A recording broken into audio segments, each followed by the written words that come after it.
Hey, AfterBuzzers, it's the Doctor Who after show. We're talking male pregnancy. What? Father-son dynamics. Oh my God, and alien butts. That butt was so cute, you guys. Stay tuned. You're tuned in to AfterBuzz TV, the ESPN of TV talk. Now, let the buzz begin. Welcome to the Doctor Who after show. I know you all were like, where is Zach?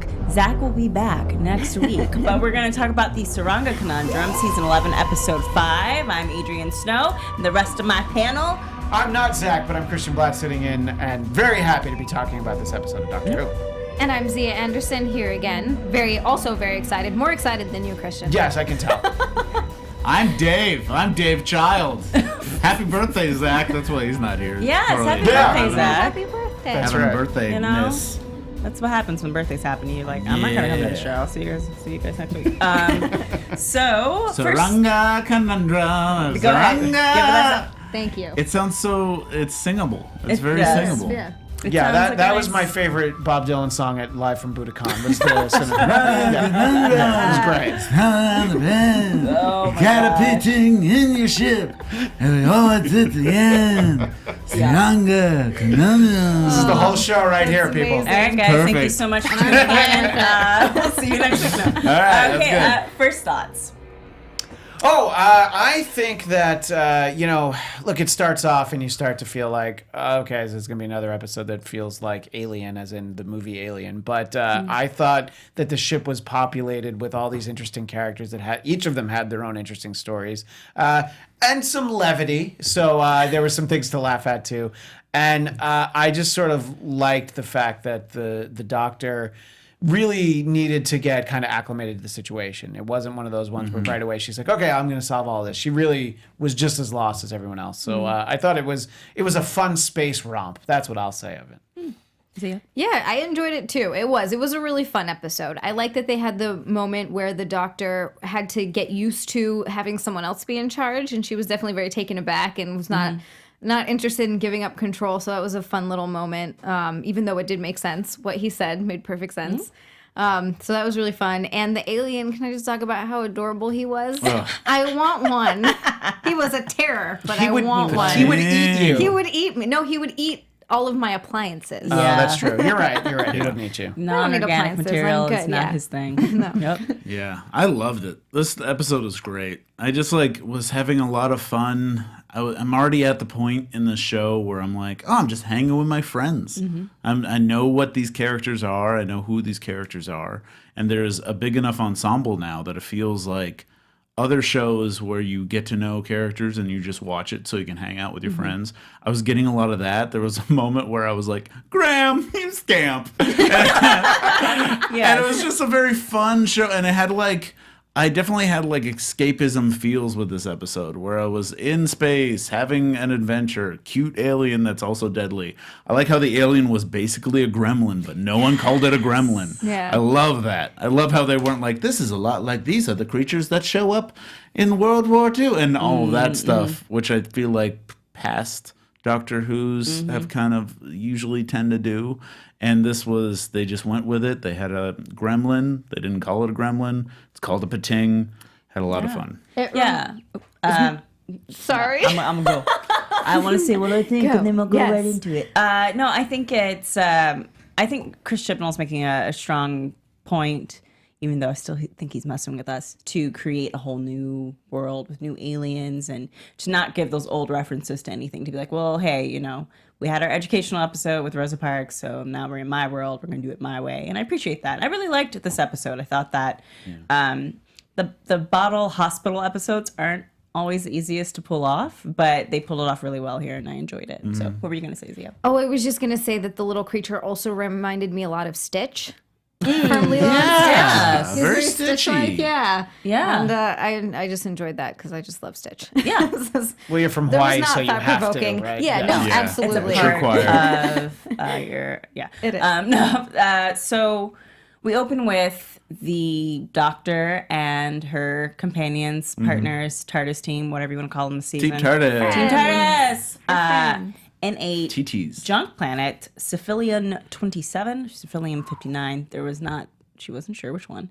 And they're just scrapping for junk. There's something they're looking for in particular. But they're not. You don't quite get a clear idea what it is. From what I got, is she held up a thing, was like, we're looking for more of these. Yeah. And But it's we don't know implied why. this is like there are a few adventures in at this point because they've talked about other adventures and they end up discovering a sonic mine, which I was Yeah. like, did they just kill the entire? Did they kill everything? Basically killed him and then And brought bring him him back back. to life. Yeah. Yeah, I think that's exactly what happened. Yeah. Yeah, and I like that too because that's even a little bit of it's still social commentary and such a fun, running away from an alien in space is a little bit of social commentary in there because mines are still a problem in like a lot of countries where they're constantly after wars come through, after any sort of fights, they're still there. That's why a lot of people are trying to make the use of mines a war crime in itself because you can't clean up mines after a war is done or a battle is fought. So a lot of people stumble upon mines and end up getting disfigured or blown up. And it's a fun opening, but it's also kind of referencing something that is happening in war-torn like countries. Yeah, it's a bit. It's certainly odd because it is done as a prank. Like the doctor even says, like somebody. Well, did she's this. like, "What is this? Some sort of prank?" But I Yeah. think it could also be like, it could also be some. She just doesn't consider it like some war that happened. It could have been a mine that was thrown out, Yeah. and then Or it's made going this. to come back and somebody really put it there just for the doctor. Dun, Maybe. dun, dun. No. Tim Shaw. Tim Shaw, yeah. So from there, we go on to the Saranga. Saranga. Anytime we say it, You have to sing it. Dave's Yeah. going to sing it. And that's where we fall upon our conundrum. But we're introduced to the entire crew of Saranga and the Yeah. patients with Astos and Mabley, who are the crew. And there was an interesting moment with Astos at the beginning with the doctor, because the doctor comes in, and the doctor's always just like kind of like, okay, I have a plan. Okay, I need my TARDIS. Okay, this is like, I am, no offense to the doctor, the center of the universe in this moment. Right. Because it is called Doctor Who. I mean, so technically, yeah, she's always the center of our universe. But there was an interesting moment that I don't think I've ever seen before, where somebody was like, no, you're actually jeopardizing other people by being so focused on your needs. I don't know. How did everyone else feel about that moment where you see the doctor kind of get her ass handed to her? But I liked it. I feel like Yeah. it's nice to have a moment of weakness, even moral weakness in a main character. And I feel like she's hurt. She's worried about her TARDIS. She keeps losing her TARDIS. And I feel like wanting to go back to it makes sense. Yeah. And trying to force her way to get sense and not really listening. And also the fact that she shouldn't also makes sense. So it was a good damned if you do, damned if you don't situation for her that like she's trying to barrel through and not listen to the people around her. Yeah. It shows just how evolved she is at this point. This many regenerations in, you feel like previous doctors, even in the reboot, would not take so kindly to being told what to do, and just it took her a moment, but really just a moment to realize like, all right. And then even when it's like, I'm going to do aft, you do starboard, and it was like, no, we're going to do it the other way. She's just like, all right, this is clearly someone who knows better. I'm just going to do whatever is going to, basically save the most lives. So it's refreshing to see really that it's not just like, no, I'm going to do whatever I want and you can do whatever you want, but watch me go. So I thought it was nice. Yeah, I agree. I also did notice, though, that, and this is just something that I've noticed because in previous seasons, the Doctor doesn't seem concerned with the TARDIS as much. And I'm always like, you're just leaving, just for me personally, I'm always like, you're just leaving the TARDIS wherever. I feel like this was, and maybe you're right because she keeps losing it, this was the first that I've seen that I'm remembering that she was so concerned with the TARDIS and getting back to it. And maybe it's because she just lost it and she's just getting it, or she just was getting it back after having lost it. But I feel like the previous doctors have been very careless with the TARDIS. Yeah, she did also mention that her big concern was where it was. So if it's at the Savage Yard and someone is able to get their hands on it, what would that mean? Yeah, Right. I basically parked my piece of junk in a junkyard, so I should probably go back and get And it. my piece of junk Yeah. is Super pretty expensive. It's an valuable. awesome piece of junk. I basically parked Pretty my great. Ferrari in a junkyard. Yeah, sorry, I gotta go Keys grab are that in real it. quick. Yeah. I also love in this episode they have what I always love to see in every Doctor Who episode, a sense of that they're doing other things outside of the show. Like the fact that they were like, oh, we just went, I forget exactly what he said, but to They had just shown Graham it was something that Graham got to do. And he's Yeah. like, yeah, that was fun, but now I'm doing this. now I'm doing Tropic this. of Constano. Yeah. I just like it when it's like, oh, they've been on the TARDIS for a while. Yeah. Especially after a couple of episodes that were just like the next day, the next day, and the next day. And it's nice to have like this, okay, maybe we're now like 6 months, maybe even whatever in the future. They're a little bit more lived in. Yeah. Yeah, I like when they kind of give the companions a little bit more of a swagger to the adventures, and they're not so like, oh my god. But how is this space? Yeah. We're on a spaceship and it's a hospital at the same time. So in any case, we move on from that and we discover that there's some type of thing spinning in space towards the Saranga, and it hits and it impacts, and the Doctor and Astos go to check out what's going on. But we get to see, which we haven't seen actually throughout the entire Peter Capaldi run, the stethoscope returns. If we want to talk about that, we got our lovely David Tennant in the stethoscope. Oh, face. perfect picture. That I of get a it. nice little funny face in there. Sexiest picture. And then we have into classic, it. because everyone's like, we don't talk enough about the classics. We got a Mr. Tom Baker. There it is. So it was nice to see that. It's nice to bring that back because it is nice when the Doctor is in a situation where they're like, are you a doctor? For the Doctor to be like, yes, Yeah. let me whip out my stethoscope and not use it for doctorly things. I also love, that she's using it like Tom Baker's using it in that, Yep. where just putting it up against the wall Yep. to listen to the actual ship or There something. was a picture of David Tennant doing the same thing, and I was like, you know what? I like the goofy picture better. You got to so go with the goofy. Yeah. gotta go go with the with goofy for picture. sure. And from there, we're introduced to what we will later find out to be called the pating. Ting. These sound like noises. I love all of these. They sound like noises. We've got a snicked. Yes. I just want to take a quick moment and talk about that, pating and that pating butt. Oh, the pating is so great. Yeah. I'm still haunted by that pating butt. Pating butt. I'm still dreaming of that pating butt. Yeah, That's we're what I okay, meant, yeah. Dave. It's like a little alien corgi butt. Yeah, You know? watching it like shuffle on, like the running most- around eating things. Yeah, dangerous corgi. Why would they bring the pating butt? Why would they create an alien who had such a defined butt? I don't know. That was It does answer the question of where's that alien's butt. I Yeah, mean, you you see a reckon naked that? alien. I feel like a naked alien needs to have a butt. Yeah, That's true. And also you mentioned this also, and I think I'm maybe leading to you something. can do it right now. When it glowed, I definitely, it felt like it reminded me of the glowworms. Yeah, we can pull up the We can put up that picture, but also the like best one I could find, you guys. it also is. love I it. feel like that's what love it. the stuffed animal merch for this Yeah. episode is going to be. I I hope it really is. want a pating that glows. Yes. Yes. And I will be able to touch it because it won't be toxic. It'll probably be made out of felt or some BBC. sort of something. We're helping you out right now. Come on. Pating glow nightlight. And if you Go look to at the pating. glowworm, you can see that it's filled with energy inside. So I think that the is. glowworm actually is a pating. It's just a Yeah. different variation of the I used species. to have a little nightlight one that was like a naked one. So it looked more like a pating, and it had a little. Have How a was the little butt butt. on that one? Yeah. There's no. There's See, no Dave and I booty both on want to know it. the same Yeah. thing. There's no booty on That's that what's one. important. Speaking of being filled with energy inside, I believe our network is filled with energy inside, and we've got something to tell you. We're filled with lots of energy inside AfterBuzzers because this is because our network produces after shows for nearly all of your favorite TV shows, from dramas, reality TV, sci-fi, and more. There is no network that works harder to serve television fans. But we need your help. We're asking that you please subscribe to one or more. You could more. As many as you want. Yeah, seriously. There's one or more of our YouTube channels. By subscribing to our channel, YouTube will suggest content that is tailor-made for you. And you'll help AfterBuzz continue to grow. And if you're worried about pesky notifications, don't be, because they're optional. You can turn them off. So hit that subscribe button now for this channel and check out our other AfterBuzz YouTube channels as well. Let us know you did so in the comments and we'll thank you on air. For now, thank you for being the best fans and for helping us be the ESPN of TV Talk.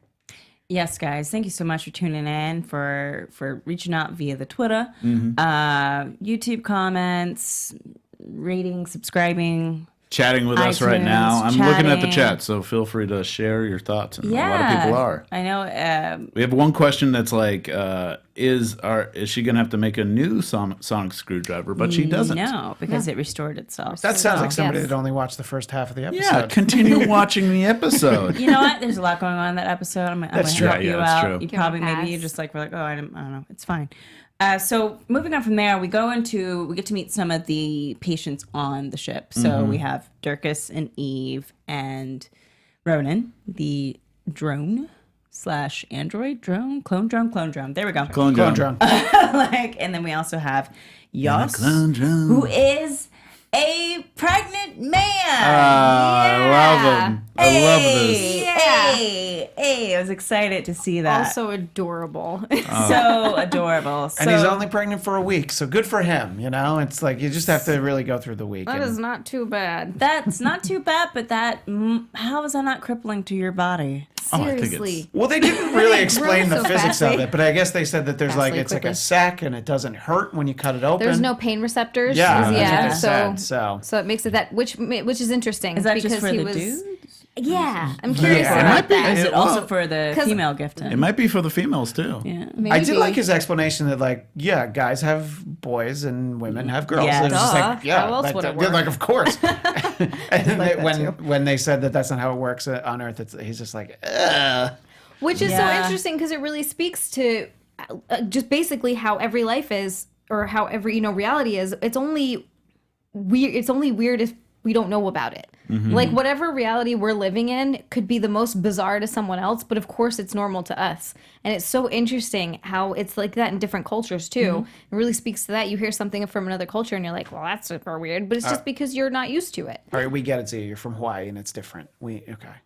I mean, I wasn't gonna go there, but you're not wrong, sir. Well, it's like with the oh my gosh. Men give birth in Hawaii, is what you're saying. Like seahorses. There we go. I was about to say it's like the seahorse. The seahorse will change sex when it's time to. It also holds make babies. It holds the It's eggs. asexual. Yeah, Yeah. and it also holds it has like Yeah. a sac in its belly. Yeah. But I was super curious how this was making me think. Literally, I was trying to figure out how this man got pregnant because he spoke like somebody impregnated him. Well, he said he wasn't careful. Like, Yeah, he said he wasn't careful on vacation. vacation. I don't so I'm think like, they how have the did same you type do of that? genitals as us. They must have different genitals, and Yeah. I want to Or- know what they are. Okay. But that's Well, not we're our talking business. about- That's for the DVD extras. That is not our business.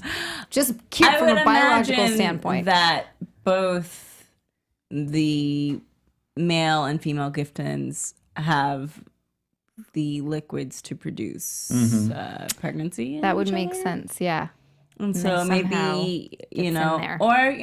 yeah. So like It might pretty be much any it- sex could it might be impregnate any sex. This situation. Yeah. What? This. That's just for the viewers. This is for people on YouTube. If you're really if you're a missing out on podcast, you're iTunes. missing out. It's just like two hands shaking. Yeah. Is what I'm Yeah. saying. And that's how they make love. Two hands Make babies. shaking. What? That's how you think their genitals look? Like Yeah, two hands shaking it up, shaking out the baby. I'm gonna say nah. Wait, you can't say nah. It's Nah, a fictional because we character also that we know don't know. historically that different alien species can have sex with each other. And Doctor Who, at least I assume. Well, Captain Jack Captain- Harkness yeah. made it sound like Yeah. he could have sex with Yeah, anybody you he can still wanted. have sex with a hand even if you don't have another hand coming at We you. don't I think we have should to. probably move past And that. trying to See what this show PG-13 does. genitals on Doctor Who, or PG them. So, in any case, We have the question, bit much for a children's show, isn't it? you know, it hasn't really been that much of a children's show, and Yeah. I mean, it's like a PG-13 children's show. This season is a bit more of a children's show, but it also, just having a pregnant man doesn't. This is the questions adults come up with, is Yeah. like, how do the genitals work?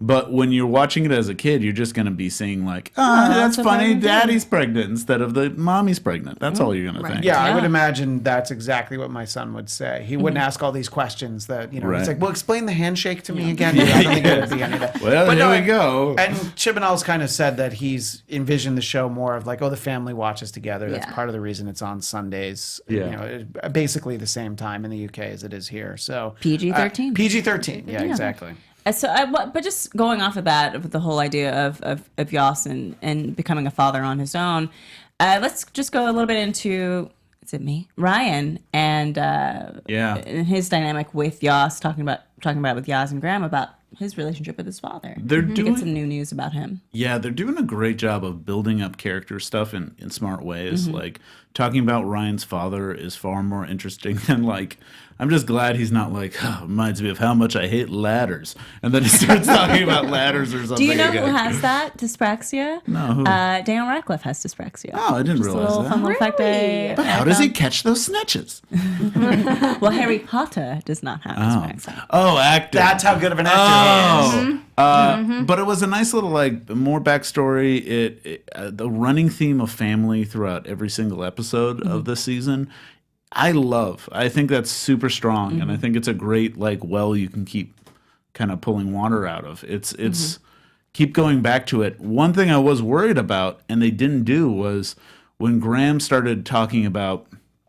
Maybe she's hiding this disease for a reason. The general, I thought he was going to start talking about his dead wife again, and I thought that would be too much at this point. And they didn't. I had the exact same thought. I thought that's where he was going with that. Which who knows? Maybe that could be referencing something that we will see. But I definitely agree that they're giving us background information. Not all at once, just a little bit here and there where it would make sense. So you're walking around a ship looking for something, you're going to talk about your own personal life. And I do feel like we know these characters really well throughout the course of 5 episodes of this season. And it didn't feel forced is the point, except for the ladder thing. That still annoys me. I'm right there with you. Yeah, well, that's why I'm glad they're not bringing up a ladder. Bring up this like, who is this dad? Yeah. Who is this mom? Who are all these characters that we need to know more about? Yeah. I also think it's really interesting and it's really cool the way that they're sort of changing his perspective with his experience as he goes along, because he clearly didn't want to speak to his father at first. And now he's sort of understanding a little bit more where he's coming from, maybe whether or not what he did was right. We don't know yet, him abandoning Ryan, but you definitely see him start to change his perspective and look at things from a different point of view. And I like the way that they're doing that. He's growing as he's going on these adventures, and that's really cool. Yeah, there's that moment where he says that the parent also has to cope when when their partner or the other parent is lost, as well as just when he has that realization that Yas is the same age as Ryan, and Ryan is the same age his father was when his father had him, and like he doesn't feel prepared at all to be a father.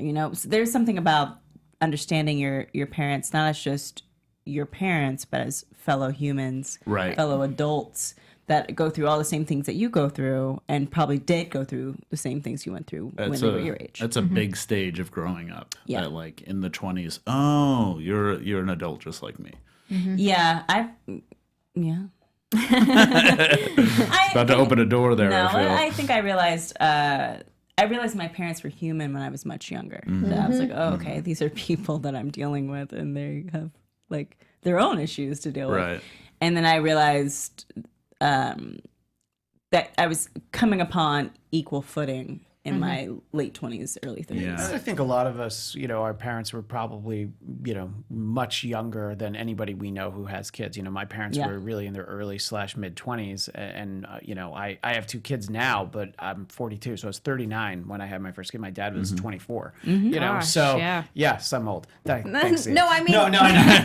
But it's just so different to think like, oh no, I was not ready at that point. And I think that's exactly what Ryan's thinking, is just like, I can't imagine my dad being faced with, oh, now I have a kid, but really I'm still also just a kid myself. So it's sort of a very deep character development that I really thought was well done. And speaking of that theme of like understanding family members, it's there's a great when we also look at the Ciceros, who are also dealing with Eve this, and not Bacchus. quite understanding their siblings between each other and how they're always competitive in different fields. Yeah, there's that sibling rivalry that they kind of have to acknowledge. And there is, as we were talking about before, a big theme of, we're talking about themes. There's no toxic masculinity this episode, you guys, for those who didn't like that statement. But there's a big theme of family as well that's been kind of tied throughout the season of just the doctor referencing siblings, or introduction to Yaz's family, introduction to Graham's family and Ryan's family. And so you get to see all those different dynamics, and it's nice to see the sibling dynamic when it's not the friendliest, and when one sibling has gone on to become more successful than the other in the family's eyes. Thoughts? Right. I like that. I just enjoyed the way that they did it so well by portraying that, but also still showing how much love was there.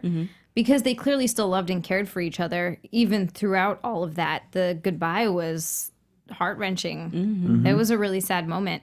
And it sort of made them, I feel like, made them realize that through all of that nonsense, they're still family and they still love each other and they mean a lot to each other. And I feel like that's something that you don't think about, especially because you don't think, I mean, hopefully you don't go around thinking about losing family members all the time.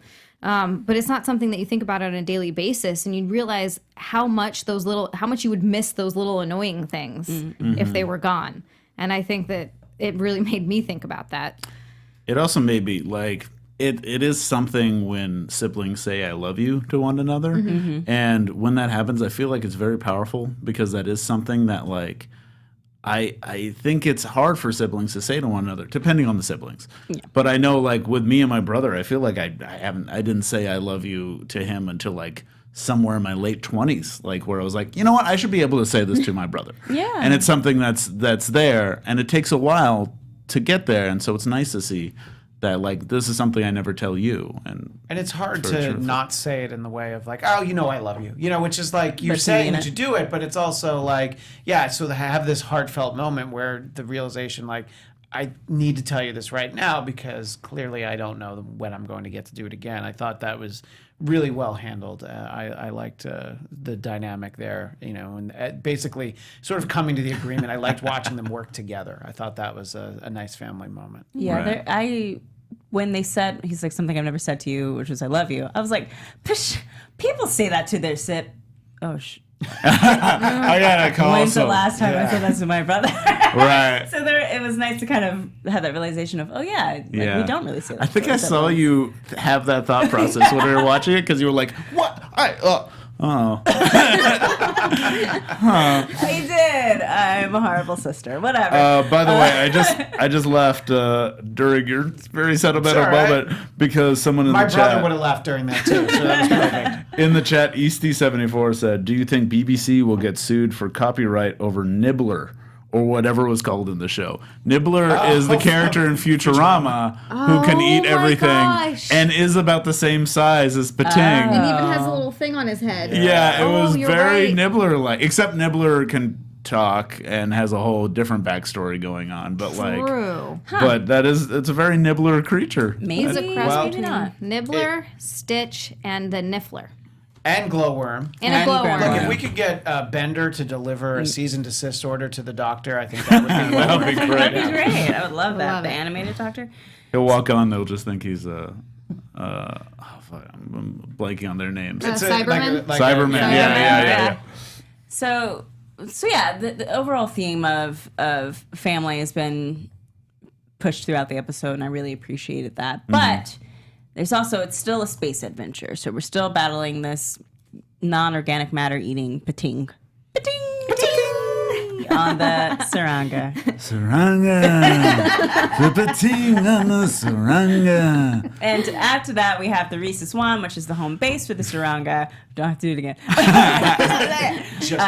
Also threatening to blow up the spaceship, because if there is a threat on the spaceship that could be threatening to Rhesus One, they have to annihilate the whole ship. Which I was like, that's super dark. Like, but if it's space station, that makes sense. But jeez, Louise. It's like, don't bring your space disease to our planet. We're going to blow you up if we sense anything's wrong. So I thought it was a really interesting, dynamic. Just the fact that, admitting we have this thing on board is going to get us blown up. So we have to take care of it, but then also act like everything's all right. I thought that that was just sort of added this extra layer of pressure, which of course the Doctor can handle. Just she needed a little extra time to figure it all out. I thought that was great. Yeah. So at the end, we have the Doctor dealing with getting oh my gosh, there's so many things that happen. The Doctor is trying to help Eve and Durkas set up a flight to take over the spaceship.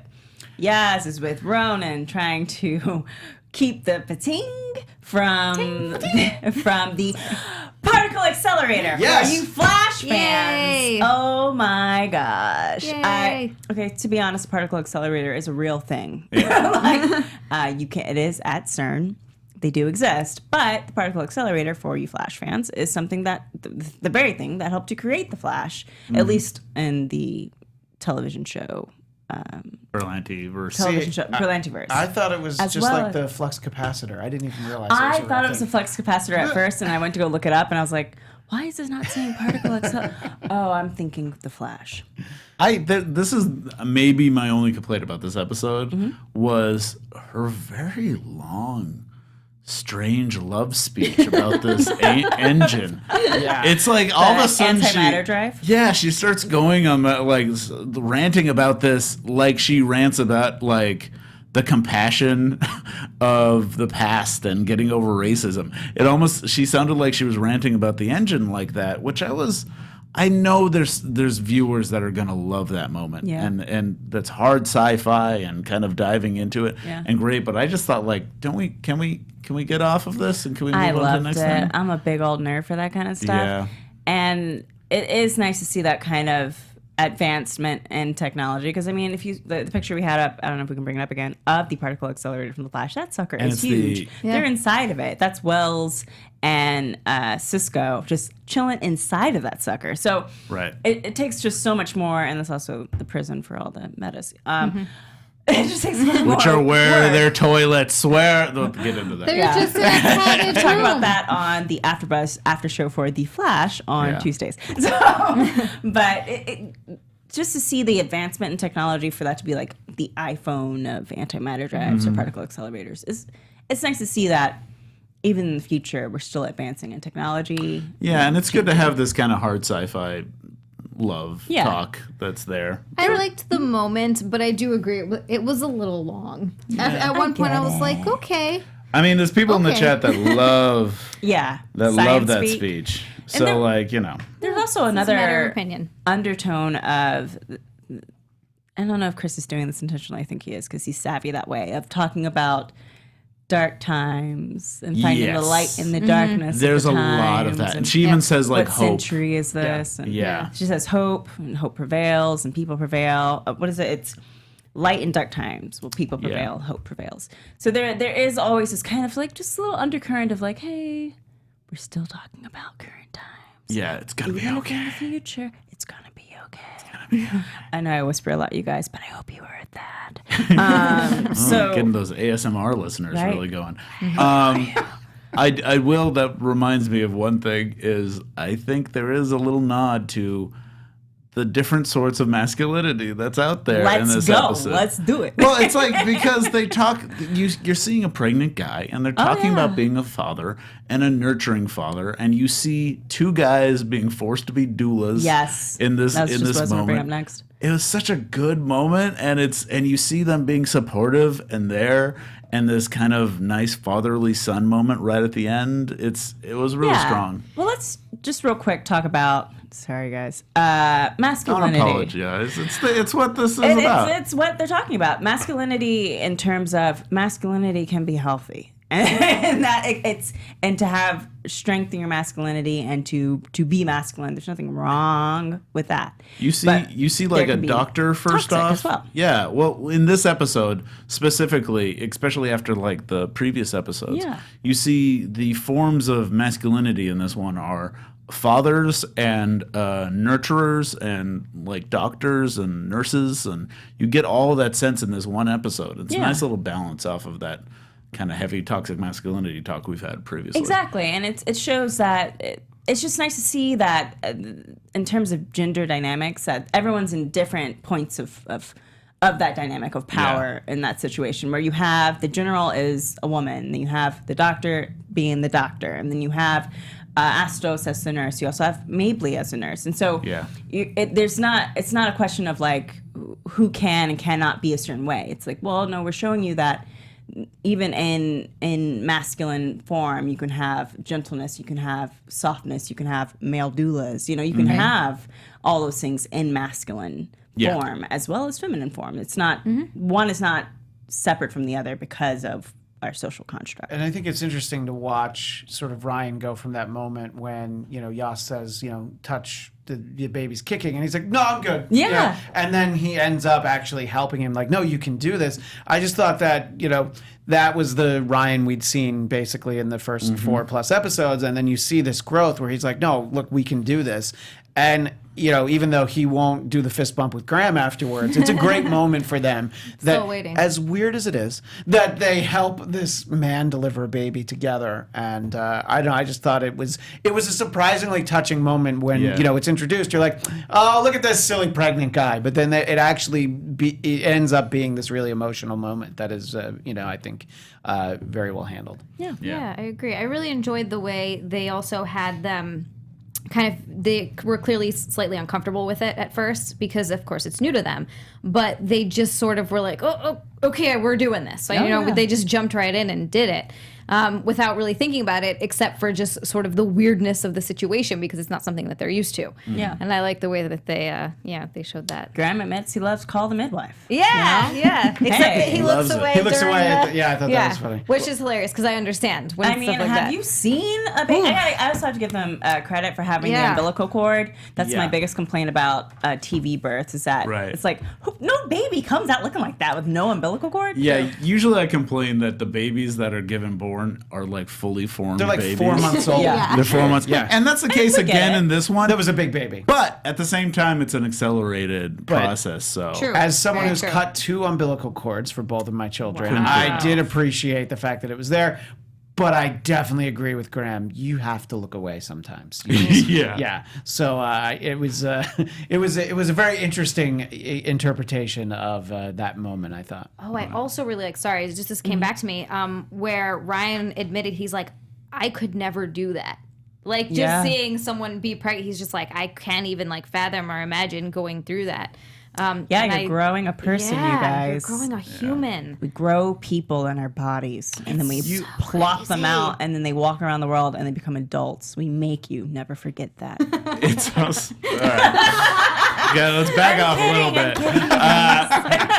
But you do one thing that is also nice in this episode is you have Ryan being the doula, helping someone give birth, while Yaz is the one with the gun, like shooting and trying to protect the engine and kicking the alien across the room. Yeah. So she's being the muscle of the group, while like Ryan is being the heartfelt, like holding someone's hand. It's a nice little switch than we usually see. I appreciate so much of what they're doing with the season of Doctor Who, and just kind of questioning what we consider to be the norm in society. And so I appreciate this season for that especially. Also, before we move off too far away from this, Walker the Seventh in the chat brings up the point that in each episode of this era, there's been at least one educational moment, like the particle accelerators in this one, or the antimatter drive. So it's a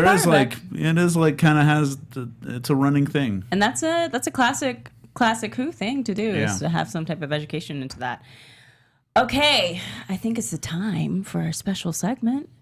Who's Who on Who and other things. So this episode I want to focus on, I always want to bring light to the director, and that director is Jennifer Perrott. Girl, I'm sorry, Perot. I'm gonna go with that. She's directed Home and Away, Gentleman Jack, among many other things. And she's also following the theme that we've seen so far of female directors for this season of Doctor Who. Nice. So it's been really cool. I also want to give credit to the production designer, because bottle episodes, Yeah. you get one thing. We've come a long way from season 2 Doctor Who with that bottle episode where it was kind of like a rundown hospital. So I appreciate the class and cleanness of this episode, and that was done by Arwell Jones for production design for that. We have a picture of him as well. There we go. He's been to the Emmys, you guys. He's also in production design for Sherlock, Torchwood, and Houdini and Doyle. Cool. So you've seen him. Yeah, with that doing his ascot. thing, right? Of course he did Houdini and Doyle. Design those It's productions amazing. are well. Yeah. And then lastly, in terms of Who's Who of Who, I wanted to just feature the woman who plays Eve Cicero, Suzanne Packer. She's a series regular on, or she was, I think this show's no longer on the air, ended in 2016, of Casualty, which is a doctor show. Yeah. Nice. She's also been featured on Bang and Vera. I thought she did an excellent job this episode. And then, of course, I always like to feature a little bit about other similar episodes of Doctor Who. So we're going to start with Season 2, Episode 1, The New Earth, with Cassandra and Chip. Oh, just got to bring it back. Yes. Moisturize me. That was also a classic bottle episode set in a hospital where we get to see the Doctor face off with the hilarious yet evil Cassandra. Oldest woman in the world. Oldest. Or universe. Human in the universe, yeah. And then Season 3, Episode 1, Smith and Jones, where we have the introduction of Martha Jones. Right. This is so hard to find a picture for, so that's the BBC's. Yeah. I love this one. Copyright BBC, that's BBC. So we get to introduce them on a hospital on the moon. Yeah, because it got They taken. get transported to They the get moon, transported, yeah. and the doctor Right. was flirting with Martha that whole episode, guys. I went back, I looked at it. He was teasing her. Don't tease poor little Martha He's like just that. coming out of a relationship. He Whatever. doesn't quite know It's a what- rebound. He's doesn't know what Sometimes to you do. need the rebound. Yeah. companion, you know? No. Well, it's, after Clara, you need Bill, all right? So sometimes that's Oh my what you need. gosh. What? What? I never viewed it like that. Freema Agyeman is also playing a doctor currently on New Amsterdam for people who Right. like doctor shows. So And she her does as a the pretty good doctor, job yeah. on that, and she is a doctor on there. So that's it for Who's Who on Who. I think overall I really enjoyed the episode. I thought It that was a fun one. they just did a great job of building the family dynamics and Yeah. building the characters as well. Is there anything else we want to talk about before? Oh, well, predictions? there's actual news. Yes. That it's good / bad news. The bad part of it, and this is according to the Daily Mirror over there in the UK, that there will not be a Doctor Who Christmas episode this year. When you hear Moffat talk about the lengths he went to make sure that they continued to do Christmas episodes because they didn't want to lose that spot, Chip and I was like, yeah, we don't need a Christmas episode. However, they are going to do a New Year's Day episode. And the only reason why I'm upset about that, I got to wait an extra week. But his Chip and All's explanation was, I felt like we really didn't have any more Christmas stories to tell, which I think you could certainly do it. But you know what? I welcome the change. He could have branched out. Yeah, done some don't force it. Kwanzaa, Branched out. do some I mean, True. Hanukkah. Tennant did an Easter episode, the one with the bus. True. He's eating Easter candy in the beginning of it because it did air on Easter. So Yeah. let's see what happens with the New Year's episode. Yeah. Okay. So Still that would sad. be Still sad, guys. cool. I'm Yeah. sorry. It's still So what are sad. you going to do? You just have nothing to do on Christmas Day now. I know, because that's Well, what I look. family. That's my Christmas thing. I don't want to talk to my family. No. I want to spend time with my space I family. think it makes more Yes. sense. New Year's Day, you're kind of hungover. You're going to be sitting at home anyway. You might as well just watch Doctor Who and, nurse that hangover. That's just like Christmas for me. That's I'm always Christmas hungover, for I'm me sitting at home. as well. Yes, I'm sitting at home eating candy and watching Christmas things. We are, by the way, in the chat, not to discount this, but I feel like I should say this in the chat. We are getting in the chat. You got to take anything from the Daily Beer with a grain of salt. Fair enough. And I- also, it says someone says it's just a rumor, and they don't want to believe it's true. Well, So- I've seen it a few places, but that's who reported it first. I've And you seen know it a what? few If we places end up as with a well. Christmas episode, I would be happy to be wrong. What a little present in our stocking. Maybe wow. both. How about a Christmas episode and a New Year's I'll episode? take love it. both. I'll Yeah. take both. I will take both. So, all right, let's go ahead and get into predictions.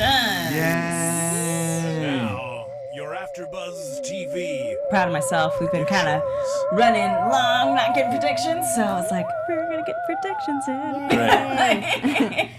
Well, the big thing for the next week on, we see that they're going to Pakistan. Yes. And I think this is a great way of doing, when you do a time travel show, you always have to meet someone's grandma, meet someone's ancestor of some sort, but you never see it happen in Pakistan. And this is a great way of incorporating that while going into a culture that usually isn't seen on TV that often. Yeah. So I'm super excited for next week. Oh, because it's Yaz's grandma, by the way, that they're dealing with. I think it's grandma, right? Yes, that's what Yeah. they said. Yeah. Yeah, I think it's going to be really interesting. They said it was 1947? I think so. Yeah. 1947. Yeah, so I'm really curious how they're going to show that, and I'm really excited that we're going to get to see something else, something besides Yeah, I England. just like the idea Yeah, that you're it's going cool. somewhere else and it's not, we're going to some new made up planet. You're going somewhere else on Earth that, like Dave said, you don't usually see. And my prediction is before the end of the season, Graham and Ryan are going to do the fist bump. I feel it. It's going to happen. Yeah. I hope so. Probably not. I hope but so. I feel it. I am excited to see them go to Pakistan. It's something that you don't see very often. It's also nice that they're incorporating so many people of color on this season of Doctor Who. I appreciate it. And I also really predict that Yaz is going to accidentally wipe herself out of history by accident. Ooh. And they have to... Even for a second. For a second? Oh, yes. I hope she She gets the whole fade So, away. yes, Marty McFly, that hand, or Yeah. just the entire person for a split second, they get it back on track. I also wouldn't be surprised if we do go back to. I know this is what Zach would say if only he was here with us. But the timeless He's still child, alive, by the way. Let's just put that on record. if only. Yeah, he's Oh, still it's alive. not like every How time we Sam's not mourn there. you. Yeah. Sam died. If he's not in front of me, then he doesn't exist. But the timeless child is something that they brought up before. Yes. Back to that. And I think that has something to do with the Doctor's family of some Yeah. sort and this running theme. I think it would make sense to have an episode where they talk about the Doctor's actual family compared to the chosen family she currently has. Oh, yeah, I think we're getting there, and that'll Yeah. be nice to see. All right, well, I think that wraps up this episode of the Doctor Who After Show on AfterBuzz TV.